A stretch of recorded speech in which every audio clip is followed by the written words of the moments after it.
please welcome to the stage Mr. Eric LaForce.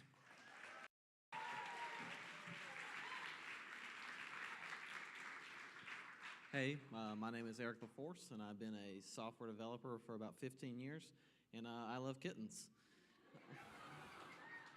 So, I've been programming since I was in 9th grade, and I've always been enthralled with programming, and I first learned how to do music.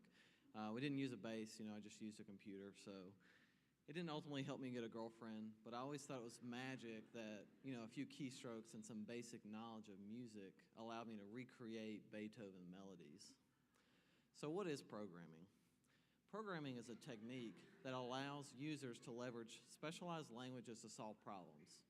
It can't solve world hunger, it can't cure cancer, but it can help supplement some of these other disciplines.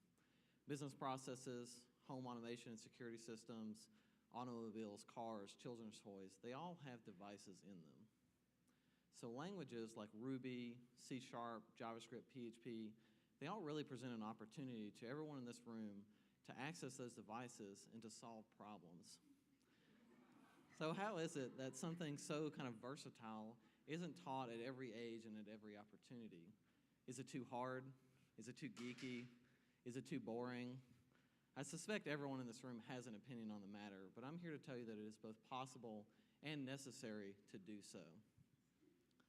So, why do people need to understand computers and programming languages? Well, there's really a few reasons, but a few of the main ones that I'm going to discuss today is kind of the ubiquitous of languages, the ubiquitous of screens, the kind of increase in knowledge workers that we have, and then ultimately improving our base analytical thinking skills. Yeah, this one's real cute, right? But ultimately, so talking about, improving kind of our base knowledge set, right? And really starting to focus on what these things might look like. So, talking about knowledge workers in particular, a lot of the jobs that we have today are really going to be focused on data and focused on improving processes and doing these types of things. Who here has done a really boring automated task that they wish they never had to do again, right? Everybody, I'm sure.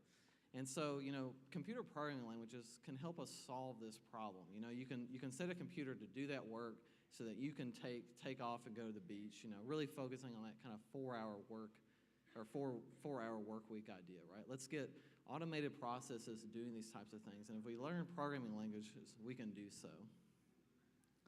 So, that's all well and good, but how do we do that? Teachers are already overworked and underpaid. Supplies that we have in the school systems, we really don't want new computers. We really just need books, and we need pens, and we need all these very basic necessities, right? It's hard to get principals and politicians and administrators on board to really understand the value of kind of what we're trying to do here today. So, teachers are already overworked and underpaid. So how do we ask them to go ahead and add one more thing to their already overloaded work plate, right? It's really about building a community and providing a tool set around them to help them solve these types of problems. There's online learning services like Treehouse that teach online software development education. There's local dev schools that are popping up all over the place. We see them all the time now. Things like Code.org, which is really focused on building this community around this type of education, and they're focused on providing tools to students like CodeHS, Scratch, and a few others like Khan Academy as well. So, focusing on the supply aspect of things, we don't need new or powerful computers to teach programming languages. We can use all the existing hardware that we have today. There's no reason they have to go out and buy all these new machines. And kind of the final thing for that is it's also really focusing on culture, right? We have all these pop idols that we recognize and that kids today kind of focus on, athletes and movie stars and rock stars and all these things.